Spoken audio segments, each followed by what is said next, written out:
வணக்கம். நலம் நலமறிய இந்த ப்ரோக்ராமில் இன்றைக்கி நம்ம டிஸ்கஸ் பண்ண போகிற டாபிக் வந்து முடி நரைக்கிறத பற்றி. எல்லா லேடிஸ்க்கும் இது ஒரு பெரிய கவலையாக இருக்கும் இல்லையா? சில பேருக்கு 30-35 வயசு ஆகும்போதே பார்த்திங்கன்னா முடி நரைக்க ஆரம்பிச்சிடும். ரொம்ப ஸ்ட்ரெஸ்ஸில் இருப்பாங்க.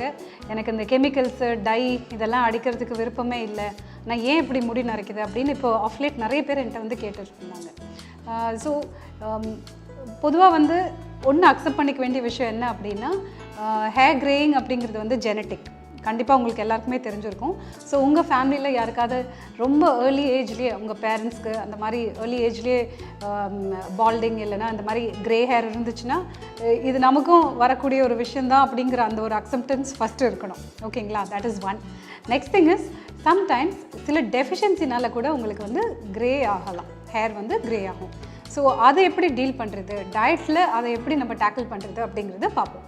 நம்மளால் பண்ணக்கூடிய விஷயங்கள் எல்லாத்தையும் பண்ணிடுவோம், அது மீறியும் க்ரே ஹேர் ஆச்சுன்னா then will face it. Okay, so first இப்போ nutrition and hair growth or ஹேருக்கு எந்த விதமான ஃபுட் ஸ்டெப்ஸ் அப்படின்னு பார்த்துக்கிட்டோம்னா, தீஸ் ஆர் ஆல், அதாவது முடிங்கிறதே வந்து உங்களுக்கு ப்ரோட்டீனோட எக்ஸ்டென்ஷன் தான். ஸோ உங்களுக்கு முடியில் வந்து கெராட்டின் அப்படிங்கிறது இருக்குது. உங்கள் நெயில்ஸு, ஹேர் இது எல்லாமே இட்ஸ் அபவுட் கெராட்டின். அண்ட் உங்களுக்கு வந்து நிறைய அமினோ ஆசிட்ஸ் உங்கள் டெய்லி டயட்டில் தேவை. ஸோ புரதச்சத்து மிக்க ஆகாரம் நாங்கள் ரெகுலராக எடுத்துக்கிட்டோம்னாலே உங்களோட ஹேரோட குவாலிட்டி ரொம்ப நல்லாயிருக்கும். அதே மாதிரி நெயில்ஸுமே நல்லா வளரும். Okay, so the main thing is about protein. So protein நம்ம டயட்டில் எப்படி கொண்டு வரலாம் அப்படின்னு பார்த்தோம்னா, இப்போ நீங்கள் வெஜிடேரியனா நான் வெஜிடேரியனான்னு பார்க்கணும். இப்போ நீங்கள் நான் வெஜிடேரியனா டெய்லி எக்கு சாப்பிட்லாம். That's the easiest thing to have. So நீங்கள் பிரேக்ஃபாஸ்ட்லேயே வந்து காலையில் முட்டையை இன்க்ளூட் பண்ணிக்கலாம். அடுத்து வந்து லஞ்சுக்கு கூட்டு அல்லது சாம்பார். இப்போ சாம்பார் பண்ணுறதா இருந்தால் அது ரொம்ப லிக்விடியாக இருக்கக்கூடாது, டைல்யூட்டாக இருக்கக்கூடாது, திக்காக இருக்கணும். அதே மாதிரி கூட்டு பண்ணும்போதும் அது கொஞ்சம் திக்காக இருக்கணும். ஸோ பருப்பு கூடுதலாக இன்க்ளூட் பண்ணிக்கிட்டிங்கன்னா ரொம்ப நல்லாயிருக்கும். இல்லை உங்களுக்கு வந்து ஆஃபீஸ் இல்லை ஸ்கூலுக்கு வந்து இந்த சப்பாத்தி மாதிரி ஐட்டம் எடுத்துகிட்டு போகிறவங்களா இருந்தால் அதுக்கு வந்து chana, rajma, butter beans, double beans, பட்டாணி, மொச்சப்பயிறு, காராமணி, இந்த மாதிரி விதவிதமான எவ்ரி டே ஒரு டிஃப்ரெண்ட் வெரைட்டி தாலை வந்து டயட்டில் இன்க்ளூட் பண்ணிக்கலாம். அதுக்கப்புறம் ஈவினிங் இப்போ நம்ம ஒரு 4-5 மணிக்கு டீ காஃபி குடிக்கிறவங்க இருக்காங்க, இல்லைன்னா பால் குடிக்கிறவங்களும் இருக்காங்க. ஸோ டிபெண்டிங் ஆன் தட் நீங்கள் ஏதாவது மில்க் பேஸ்ட் ட்ரிங்க் எடுத்துக்கலாம், இல்லை சத்து மாவு கஞ்சி அந்த மாதிரியும் எடுத்துக்கலாம். இப்போ நீங்கள் ஸ்நாக்ஸ் எதாவது சாப்பிட்றீங்க அப்படின்னா வேர்க்கடலை உருண்டை இல்லை எள்ளுருண்டை அந்த மாதிரி சாப்பிட்டீங்கன்னு வச்சுக்கோங்களேன். ஸோ இந்த சீட்ஸு நட்ஸ்லலாம் பார்த்தீங்கன்னா உங்களுக்கு நிறைய இது இருக்குது, ப்ரோட்டீன் இருக்குது, vitamins like iron, calcium, magnesium இது எல்லாமே இருக்குது. ஸோ இது மாதிரி ட்ரை ஃப்ரூட் லட்டு இல்லை எள்ளுருண்டை அல்லது வேர்க்கடலை உருண்டை இந்த மாதிரியான ஸ்நாக் எடுத்துக்கலாம். அப்புறம் ஸ்ப்ரவுட்ஸுமே நல்லது. ஸோ உங்களுக்கு சுண்டல் அந்த மாதிரி சாப்பிட பிடிக்கல அப்படின்னா ஸோ பச்சை காய்கறி ஒரு கப் எடுத்துகிட்டு அதில் ஒரு ஹேண்ட்ஃபுல் ஆஃப் ஸ்ப்ரவுட்ஸ் நீங்கள் ஆட் பண்ணிக்கலாம். ஸோ பச்சைப்பயிறு ஸ்ப்ரவுட்ஸ் இல்லைனா கொண்டக்கடலை ஸ்ப்ரவுட்ஸ் இல்லை வெந்தயத்தோட ஸ்ப்ரவுட்ஸ். வெந்தயம் கசக்கும், எல்லாருக்கும் தெரியும், நீங்கள் மூஞ்சி சொல்லிக்கிறது தெரியுது. ஸோ வெந்தயத்தோட ஸ்ப்ரவுட்ஸ் வந்து ஜஸ்ட் அரௌண்ட் 1 டீஸ்பூன் ஆர் அட்லீஸ்ட் ½ a teaspoon ஜஸ்ட் இன்க்ளூடட். ஏன்னா அதில் வந்து அவ்வளோ நல்ல விஷயங்கள் இருக்குது. So kindly include that. Okay, இல்லைன்னா வெந்தயத்தை பொடி பண்ணி வச்சுக்கோங்களேன், மோரில் கலந்துருங்க. ஒரே ஒரு பிஞ்ச், ஒரு 1/4 டீஸ்பூன் எடுத்துகிட்டு மோரில் மிக்ஸ் பண்ணிட்டீங்கன்னா உங்களுக்கு எந்த டிஃப்ரென்ஸும் தெரியாது, ரொம்ப கம்ஃபர்டபுளாக அது உள்ளே போயிடும். ப்ளீஸ் இன்க்ளூட் வெந்தயம் இன் யோர் டயட். இதுக்கு அடுத்து டின்னரில் எப்படி ப்ரோட்டீன் கொண்டு வரலாம்? ஸோ நீங்கள் இட்லி, தோசை இல்லைன்னா ஊத்தப்பம், ஆப்பம், இடியாப்பம் இந்த மாதிரி எதாவது சாப்பிட்றீங்க அப்படின்னா நான்வெஜ் குழம்பு வச்சு சாப்பிட்டுடுங்க. ஸோ கிரேவியை விட நிறைய பீசஸ் எடுத்துக்கோங்க. ஸோ நீங்கள் வந்து வீக்கெண்ட் வந்து ஹோல்சேல் மார்க்கெட் இல்லைன்னா இந்த மாதிரி பெரிய மார்க்கெட்ஸ் இருக்குல்ல, வேறு nonveg you can buy like ஒரு 3 to 5 kgs வாங்கிக்கலாம் மொத்தமாக ஹோல்சேலில் at a best prices. So அந்த மாதிரி நான்வெஜ் பல்கில் வாங்கி டெய்லி எவ்வளோ எடுத்துக்கணுமா, இப்போ 1/4 கிலோ நான்வெஜ் அப்படின்னா அதை அப்படியே ஸ்ப்ளிட் பண்ணிக்கோங்க. ஒரு 7 டப்பா வாங்கி அதில் நான்வெஜ் அப்படி ஸ்ப்ளிட் பண்ணி வச்சுக்கோங்க. ஸோ மண்டே ஒரு பாக்ஸ் எடுத்தோம்னா அந்த எடுத்த பாக்ஸை திருப்பி ஃப்ரிட்ஜுக்குள்ளே வைக்கக்கூடாது, அதை அப்படியே குக் பண்ணிடுங்க. Family should be utilising it. அன்றைக்கி அந்த டே முடியறதுக்குள்ளே அதை காலி பண்ணிடுறது நல்லது. ஸோ இந்த மாதிரி ஸ்ப்ளிட் பண்ணி எடுத்துக்கோங்க. ஸோ பிளான் பண்ணிக்கோங்க. இப்போ வெஜிடேரியன்ஸ் எல்லாம் இப்போ நான் என்ன தான் சாப்பிட்றது அப்படின்னு கேட்பீங்க. ஸோ நீங்கள் என்ன எடுத்துக்கலாம் அப்படின்னா, adai or pesarattu is a very good option for you. உங்களுக்கு பிரேக்ஃபாஸ்ட்க்கு எடுத்துக்கலாம், இல்லை அடமாவு இருந்ததுன்னா நைட்டுமே நீங்கள் அதை வந்து சாப்பிடலாம். இப்போ பிரேக்ஃபாஸ்ட்க்கு எடுக்கிறதா இருந்தால் அடமாவிலேயே நீங்கள் வந்து முருங்கைக்கீரையை இன்க்ளூட் பண்ணலாம். அண்ட் ரெகுலர் நம்ம வெள்ளை தோசை, அரிசி தோசை பண்ணுறோம் இல்லையா, அதில் கீரை கூட நீங்கள் ஆட் பண்ணிக்கலாம்.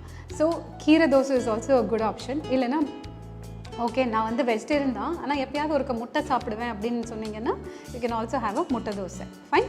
ஸோ ரெகுலர் இட்லி, தோசை அந்த மாதிரி எடுத்துக்கிறா இருந்தால் நல்ல திக் சாம்பார் எடுத்துக்கோங்க, இல்லை வேர்க்கடலை சட்னி, இல்லைன்னா தேங்காய் சட்னியில் பொட்டுக்கடலை ஆட் பண்ணிக்கோங்க, புதினா கொத்தமல்லி சட்னியும் ஆட் பண்ணிக்கலாம். இல்லைன்னா வெறும்னே க்ரீன் சட்னி, இப்போ பச்சை சட்னி அப்படின்னா புதினா கொத்தமல்லி கருவேப்பிலை இது மூணுத்தையும் இஞ்சி அப்புறம் பூண்டு வச்சு அரைச்சி, ஸோ அந்த சட்னியை நல்லா உங்கள் இட்லி தோசையோடு வச்சு நீங்கள் சாப்பிடுங்க. இன்னொரு சிம்பிளான விஷயம், இப்போ காலையில் எழுந்துச்சு இந்த இட்லி தோசையில் எனக்கு ஒத்து வராது அப்படின்னு நினச்சிங்கன்னா ஸ்ப்ரவுட் சாலட். ஸோ ஒரு சிம்பிள் ஸ்ப்ரவுட் சாலட் சொல்கிறேன்னு பாருங்கள். ஜஸ்ட் ஒரு கைப்பிடி பச்சைப்பயிறு ஸ்ப்ரவுட்ஸ், அதுக்கப்புறம் குடமிளகா 3 டிஃப்ரெண்ட் கலர் குடமிளகா எடுத்துக்கோங்க, அப்புறம் கொஞ்சம் நெல்லிக்காயை துருவிக்கோங்க, அதுக்கப்புறம் 2 ஸ்பூன் ஸ்வீட் கார்ன் வந்து வேக வச்சிங்கன்னா அது ஜஸ்ட் ஒரு 2 டேபிள் ஸ்பூன் அதில் ஆட் பண்ணிக்கோங்க, கொஞ்சம் வேர்க்கடலை ஆட் பண்ணிக்கோங்க, அப்புறம் வெள்ளரிக்காய், அப்புறம் தக்காளி, அப்புறம் தேங்காய், இது எல்லாத்தையும் மிக்ஸ் பண்ணிவிட்டு லெமன் ஜூஸ், சால்ட், பெப்பர் இதை போட்டு நல்லா மிக்ஸ் பண்ணிவிட்டு ஒரு கப் சாப்பிட்டுடுங்க. இன்ஃபேக்ட் இதில் வந்து நீங்கள் ஒரு டீஸ்பூன் ஃப்ளாக்ஸீட் கூட ஆட் பண்ணலாம். It's really good. ஃப்ளாக்ஸீடில் வந்து லிக்னன்ஸ்னு இருக்குது, அதுக்கப்புறம் ஒமேகா 3 இருக்குது. இது ரெண்டுமே முடிக்கு அவ்வளோ நல்லது. ஸோ உங்களுக்கு நியூட்ரிஷனல் டெஃபிஷியன்சினால் முடி நரைக்குதுன்னா இந்த மாதிரி சத்தான ஆகாரம் சாப்பிட்டிங்கன்னா உங்களுக்கு கம்ப்ளீட்டாக சரியாயிடும். அப்புறம் இன்னொரு simple breakfast item for vegetarian அப்படின்னா ரெட் ரைஸ் ஃப்ளேக்ஸ். அவல் இருக்கு இல்லையா, அந்த ஒயிட் கலர் அவல் இல்லைங்க, ரெட் கலரில் அவல் கிடைக்கும். ஸோ அது ஒரு கப் எடுத்துகிட்டு நீங்கள் பால் ஊற்றி ஊற வச்சுட்டு அதில் கொஞ்சம் ட்ரை ஃப்ரூட்ஸ் அண்ட் நட்ஸ், அதாவது டேட்ஸு, ரைசன்ஸு, 2 பாதாம் இதெல்லாம் பொடியாக நறுக்கி அதில் போட்டு நீங்கள் அதை மிக்ஸ் பண்ணி சாப்பிட்டுக்கலாம். இல்லைன்னா ஒரு வாழைப்பழத்தை கட் பண்ணிவிட்டு இந்த அவல் பால் தென் வாழைப்பழம் அந்த மாதிரி கூட நீங்கள் மிக்ஸ் பண்ணி எடுத்துக்கலாம். ஸோ கார்ன்ஃப்ளேக்ஸ், வீட் ஃப்ளேக்ஸ் தான் வேணும்னு அவசியம் இல்லை. தென் லஞ்சுக்கு சன்னா புலாவ் இல்லைன்னா வெஜிடபிள் பிரியாணி பண்ணுறீங்கன்னா அதில் நிறைய பட்டாணி ஆட் பண்ணுங்கள், இல்லை பன்னீர் ஆட் பண்ணுங்கள். அதுக்கப்புறம் தயிர் பச்சடி வச்சு அந்த பிரியாணி இல்லை புலாவ் சாப்பிடுங்க. ஸோ தயிர் வழியாகவும் உங்களுக்கு வந்து ப்ரோட்டீன் வந்துடும். அப்புறம் சப்பாத்தி அந்த மாதிரினா அதுக்கு பன்னீர் டிஷ் இல்லைன்னா ஏதாவது different types of dal variety. So that's perfect for a vegetarian. Evening as usual நீங்கள் சத்து மாவு கஞ்சி இல்லை பால் எடுத்துக்கலாம், இல்லை சோயா மில்க் எடுத்துக்கலாம். நிறைய பேருக்கு பால் அலர்ஜி இல்லை லாக்டோஸ் இன்டாலரன்ஸுங்கிறாங்க. ஸோ மில்க் நீங்கள் இந்த மாதிரி கூட எடுத்துக்கலாம். சோயா மில்க் இல்லைன்னா கிரவுண்ட்நட்ஸ் இருக்குது இல்லையா, வேர்க்கடலை, அதை கூட தண்ணியில் ஊற வச்சு அதை அரைச்சி அதுலேருந்து பால் எக்ஸ்ட்ராக்ட் பண்ணி நீங்கள் குடிச்சிக்கலாம். That is also really good. அதுக்கப்புறம் மோர் இல்லை ஏதாவது ஒரு ஜூஸ் குடிக்கிறதா அதில் வந்து 1 டீஸ்பூன் ஃப்ளாக்ஸீட் பவுடர் எப்போதுமே கலந்துக்கோங்க. 1 இஸ் ஃபார் வெயிட் லாஸ். அடுத்து இது வந்து கொலஸ்ட்ரால் கம்மி பண்ணுறதுக்கும் helpful, but at the same time கான்ஸ்டிபேஷனும் வராது. And another thing is lignans and omega 3 இருக்கிறதுனால ஃப்ளாக்ஸீட் பவுடர் வந்து ரொம்ப பெனிஃபிஷியல். ஸோ முடி ரொம்ப நல்லாயிருக்கும். அண்ட் ஒரு நாளைக்கு 3 டீஸ்பூன்ஸ் போதுமானது. ஓகே, தென் டின்னர். ஸோ டின்னருக்கு வந்து மில்லட் தோசைஸ் நீங்கள் வந்து கொஞ்சம் ஏர்லியராக சாப்பிட்றீங்க, ஒரு 6:30-7 மணிக்கெலாம் நீங்கள் டின்னர் சாப்பிட்றீங்கன்னா மில்லட்ஸ் இன்க்ளூட் பண்ணிக்கோங்க. ஏன்னா சில பேருக்கு லேட் நைட் ஆகும்போது அந்த மில்லட்ஸ் வந்து டைஜஸ்ட் பண்ண ரொம்ப கஷ்டப்படுறாங்க. So millets preferably breakfast and லஞ்சுக்கு எடுத்துக்கிட்டால் வெரி குட்.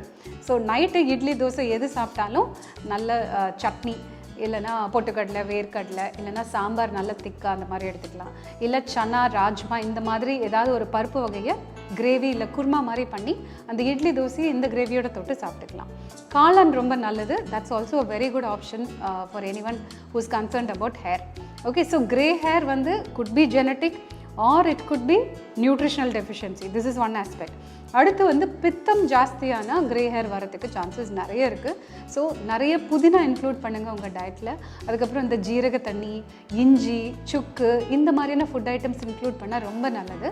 அதுக்கப்புறம் டீ அண்ட் காஃபி நீங்கள் நிறைய எடுத்துக்கிட்டிங்கன்னா உங்களுக்கு பித்தம் இன்னும் கூடும். So that's again going to contribute for grey hair. தயவு செஞ்சு அதை கட் பண்ணுறது நல்லது. சுக்கு காப்பி எடுத்துக்கலாம், ராகி கஞ்சி இல்லைன்னா கோதுமை கஞ்சி இந்த மாதிரியான கஞ்சி வெரைட்டிஸ் இன்க்ளூட் பண்ணிவிட்டு வார்மாக நீங்கள் ஈவன் ஜீரக தண்ணி, துளசி இலையெல்லாம் போட்டு அது கூட குடிச்சிக்கோங்க. But tea, coffee cut.